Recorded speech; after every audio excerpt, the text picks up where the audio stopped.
What if you never had to say, I can't go out today because of weather ever again? No more frozen driveways. No more hiding from 105-degree heat like a vampire. Just outside. Comfortable. Every single day. These 10 cities actually exist. And one of them might be calling your name. Let me paint you a picture. It's a Tuesday morning. You wake up, pour your coffee, look out the window, and nothing is trying to kill you out there. No ice on the driveway. No wall of heat waiting to knock you sideways the moment you open the door. Just a calm, comfortable morning in the foothills of the Appalachians. That is Chattanooga on most days of the year. Now, I'm not going to sit here and tell you Chattanooga is perfect. It is not. Midsummer afternoons can get humid, the kind of humid where the air feels like it has weight. Like the atmosphere itself is leaning on you. But here's the thing most people figure out quickly after moving there. You just shift your schedule. Morning walk at 8 a.m. instead of noon. Errands done by 10. Porch sitting after 6 p.m. when the evening cools back down. The weather works with you once you learn its rhythm. July averages highs in the upper 80s, warm, but not the kind of heat that makes you question your life choices. And the surrounding Appalachian foothills do something genuinely useful. They break up the heat and keep mornings and evenings livable even in peak summer. Winter in Chattanooga is almost gentle by American standards. We're talking average January highs in the upper 40s. Snow is the exception, not the rule. When cold spells arrive, they're measured in days, not the weeks-long punishment that folks in Ohio or Minnesota know all too well. Life doesn't shut down. Routines continue. For seniors especially, that matters enormously. No black ice, no shoveling, no month-long cabin fever. The cost of living is still reasonable for a city this scenic. Healthcare is accessible, and the Tennessee River running right through town gives the whole place a natural, easy beauty that never gets old. Chattanooga is not flashy. It is not famous, but it is the kind of place where the weather just cooperates. And after a lifetime of winters that didn't cooperate, that is worth more than people realize. Now, here's a city that tends to surprise people. When most folks think South Carolina, they think deep south humidity and summers that feel like standing inside a mouth. Greenville is different, and the reason is simple. It sits in the foothills of the Blue Ridge Mountains. That slight elevation, not dramatic, not mountainous, just enough, softens the extremes in both directions. Summers here are warm, mid to upper 80s in July, but the key word is evenings. In Greenville, the evenings actually cool down. That sounds simple, but if you've ever spent a summer in Houston or Atlanta where the temperature at midnight is still 82 degrees and sticky, you understand exactly why evening cool down is not something to take for granted.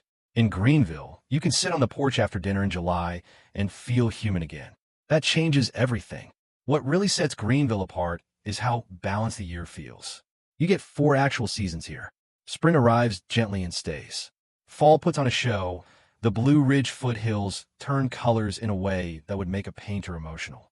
And summer and winter both show up without overstaying their welcome. Winter is mild. January highs typically sit in the upper 40s. Cold snaps come and go in a matter of days. Heavy snow and long gray stretches are uncommon. Life moves forward.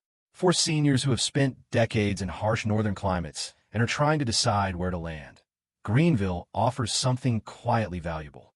It is a city that has grown considerably in the last decade, with good healthcare, walkable areas, outdoor markets, and a genuine downtown that people actually use.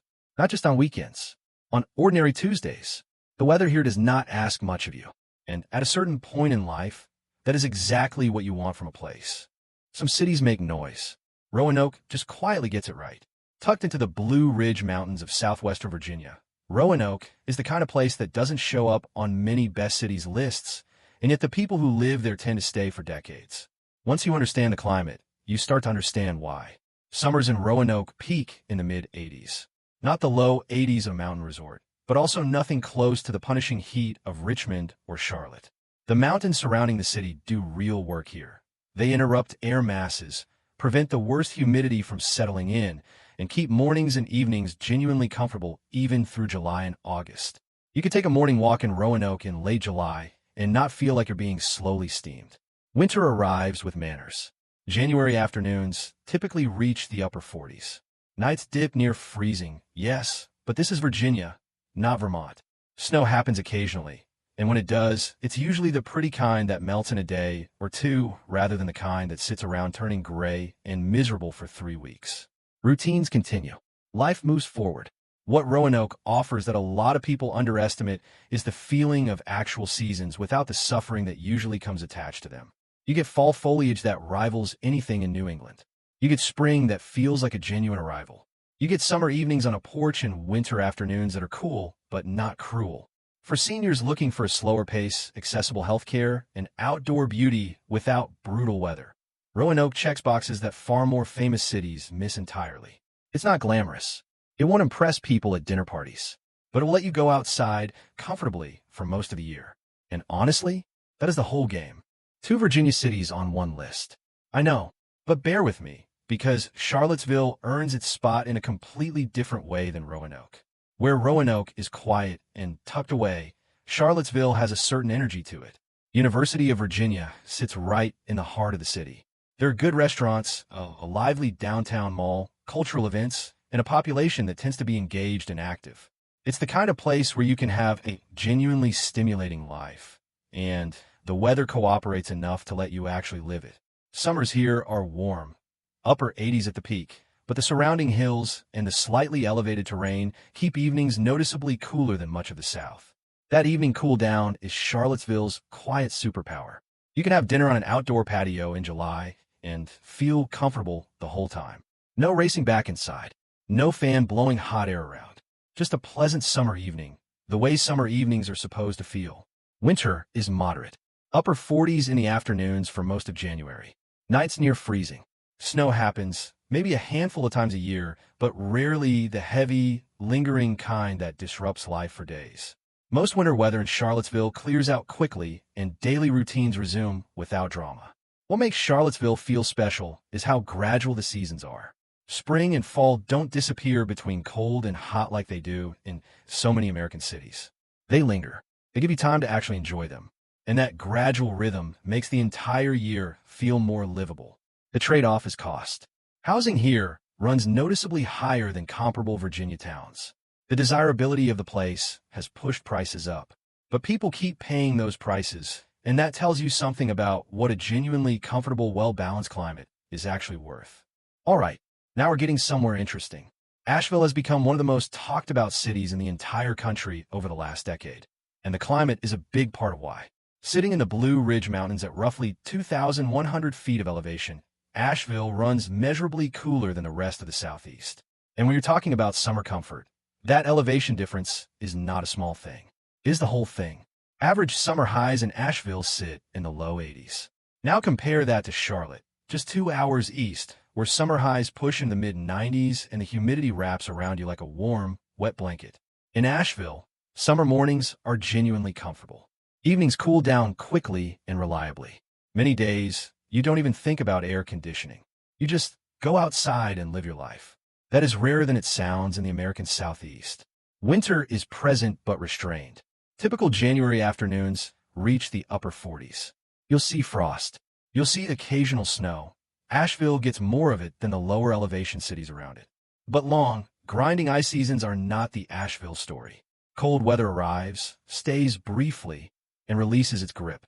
The trade-off is mountain weather unpredictability. Fog rolls through the valleys. An occasional winter storm shows up unannounced. Some days are just gray. But residents here will tell you plainly, they accept that trade without hesitation.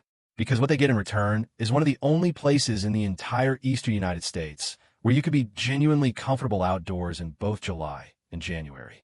For seniors who love nature, art, good food, and a city with real character, Asheville delivers all of it. And the mountains make sure the weather never gets completely out of hand. Go ahead. Say it. Desert? You put a desert city on a mild weather list. I hear you. I completely understand the skepticism. But stay with me for just a moment, because Albuquerque is going to change the way you think about what a desert climate can actually feel like. Albuquerque sits at approximately 5,300 feet above sea level, 1 mile up, and that elevation rewrites the entire story. Yes, summers reach the low 90s. But here is the critical difference between Albuquerque and the desert cities that deserve their bad reputation. The heat does not linger. The air is dry, bone dry, and when the sun goes down in Albuquerque, the temperature drops fast. We're talking 20 to 25 degrees of cool down between afternoon and evening. You step outside after dinner, and it genuinely feels like a different day. The heavy, suffocating heat that traps you indoors in Phoenix or Tucson simply does not happen the same way in Albuquerque. And unlike the humid cities on the East Coast, a 90-degree dry day in Albuquerque feels far more manageable than an 85-degree day in Charleston. Humidity is the great multiplier of misery. Albuquerque has almost none of it. Winter is mild, and this part surprises almost everyone, sunny.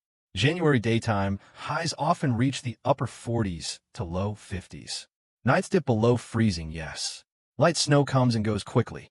But instead of the long, gray, soul-flattening winters that define so much of the country, Albuquerque gives you bright blue skies and sunshine, even in January. That alone changes how winter feels to live through. For seniors who need sunshine for their mood and their bones, Albuquerque's 310-plus sunny days a year is genuinely therapeutic. The climate is not what you expected, and that is exactly why it made this list.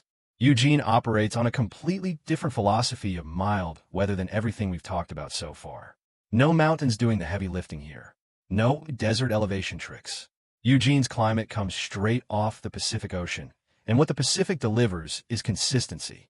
Quiet, reliable, undramatic consistency. And after a lifetime of weather that swings wildly from one extreme to another, consistent starts to sound like paradise. Summers in Eugene are genuinely comfortable. Highs in the low to mid-80s. Evenings cool off every single night. The marine air from the coast sees to that. You can plan an outdoor activity in July without spending the whole day calculating whether the heat will cooperate. In Eugene, it cooperates. Almost every time. The lifestyle that climate creates is worth describing. Walking trails are used year-round here, not just in the 2 pleasant months between brutal seasons. Weekend farmers markets run through most of the year. People bike to get places. They sit outside at coffee shops, not because it's a special occasion, but because it's Tuesday and the weather is fine. That outdoor rhythm becomes part of daily life in Eugene in a way that is genuinely different from most American cities. Now, winter. I'm going to be honest with you, because you deserve honesty. Winter in Eugene is gray. It is cloudy. It rains with quiet persistence for months. The sun becomes a somewhat rare visitor from November through February. If you grew up somewhere with dramatic snowy winters, the Eugene winter can feel monotonous rather than harsh. It's not dangerous. It's not paralyzing. It's just overcast. But here is the trade that Eugene residents make, and most of them make it gladly. They accept gray winters in exchange for summers that never torture them. For seniors who've spent years managing heat-related exhaustion or icy sidewalk anxiety, that trade might be the smartest one on this list. We're in the top 3 now, and the next 3 cities are in a different league entirely. San Luis Obispo, locals just call it SLO, and yes, the name fits the pace, sits on the Central California coast, roughly halfway between Los Angeles and San Francisco. And it occupies a climate sweet spot that most people only discover by accident. Summers here are extraordinary. The Pacific Ocean keeps afternoon temperatures in the 70s, 70 degrees, in July, while the rest of America is either drowning in humidity or baking in dry heat. San Luis Obispo residents are wearing light jackets in the evening and leaving their windows open at night.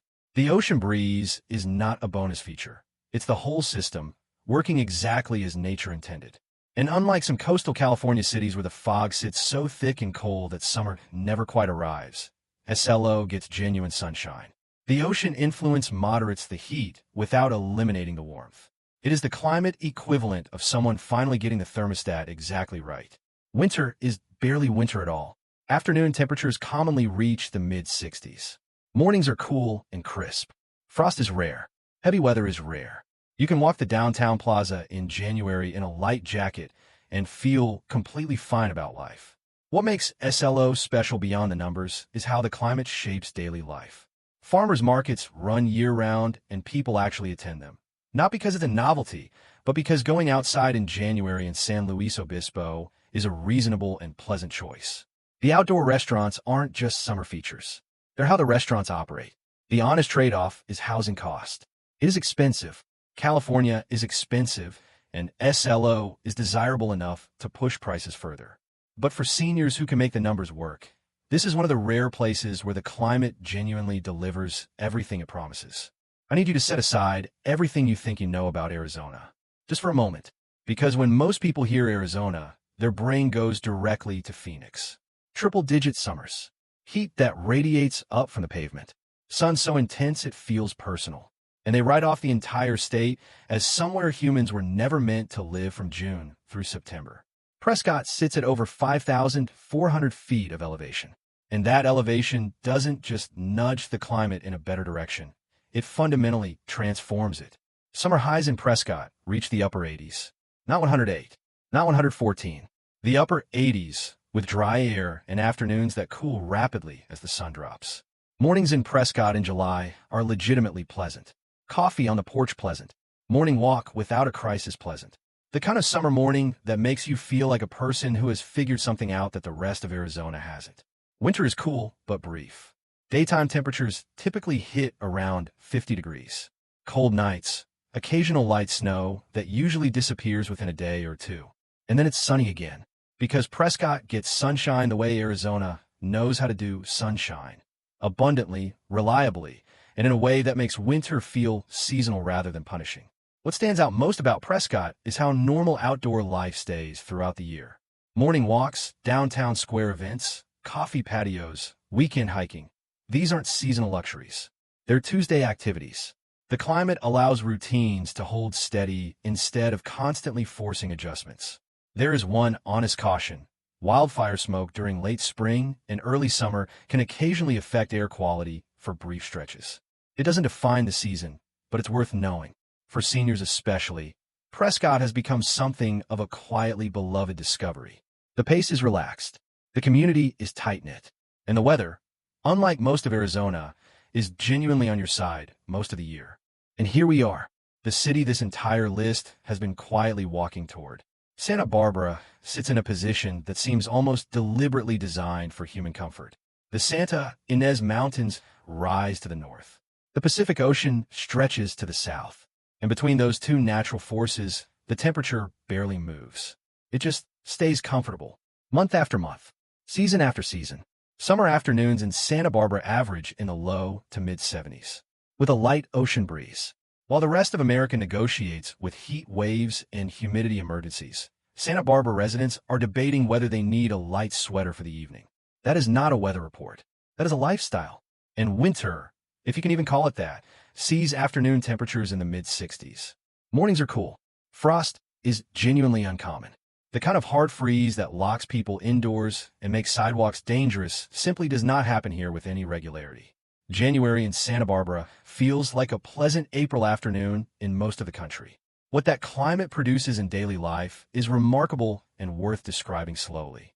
People are outside in Santa Barbara on ordinary days, not because it's a vacation or a special occasion, but because going outside is always a reasonable, comfortable choice. The beaches and walking paths fill on weekends. The downtown fills on weekdays. Outdoor cafes operate year-round because there is no season that makes outdoor dining unpleasant. Parks fill with families in January. Life happens outside, continuously, without waiting for permission from the weather. That is genuinely rare in the United States. Most cities have good seasons and bad seasons. Santa Barbara has a good season that simply doesn't end. The trade-offs are real. Housing is expensive, seriously expensive. California taxes are higher than most states. Traffic builds during peak hours. These are not small things, and they deserve honest acknowledgement. But people keep moving to Santa Barbara anyway. And the reason, when you press them, is almost always the same. The weather never controls my day. That is the thing Santa Barbara gives you that no other city on this list can quite match in both directions simultaneously. You're not hiding from summer. You're not enduring winter. You're simply outside, comfortable, living your life. And after all the cities on this list, all the trade-offs and considerations and climate data, that simple sentence is the whole point.